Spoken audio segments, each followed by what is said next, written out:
All right, the first problem 2.1, calculate the number of electrons which will together weigh 1 gram. ठीक है भाई.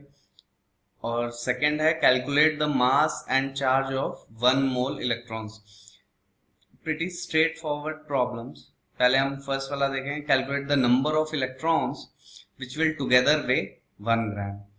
तो पहले हमें पता है कि mass of 1 electron is 9.1 into 10 to the power minus 31 kilograms.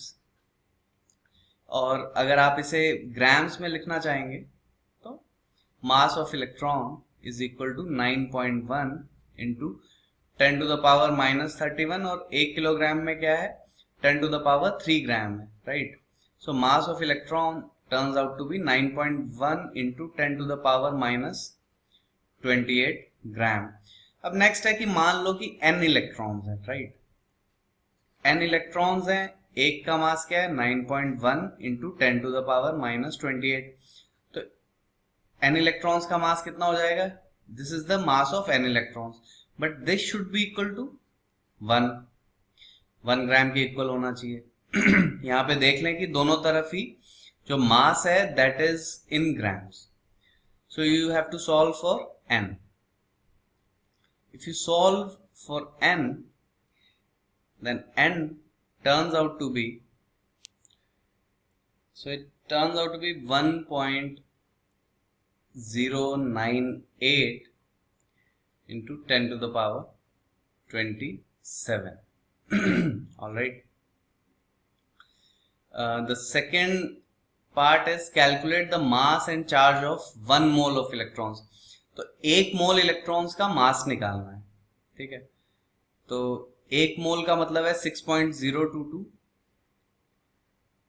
Into 10 to the power 23 electrons है, दिस इज 1 मोल. 1 का मास कितना है 9.1 into 10 to the power minus 31 kg. ठीक है भाई, आप इसे सॉल्व करेंगे. All right, you have to take care of the powers, and this turns out to be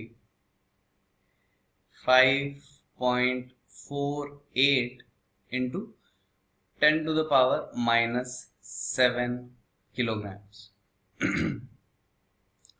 second है चार्ज ऑफ 1 मोल इलेक्ट्रॉन्स. फिर से तो 1 मोल का मतलब क्या हो गया, इतने सारे इलेक्ट्रॉन्स हैं, 6.022 into 10 to the power 23. इतने इलेक्ट्रॉन्स हैं, एक इलेक्ट्रॉन पे चार्ज कितना है 1.6 into 10 to the power minus 19 coulomb, right.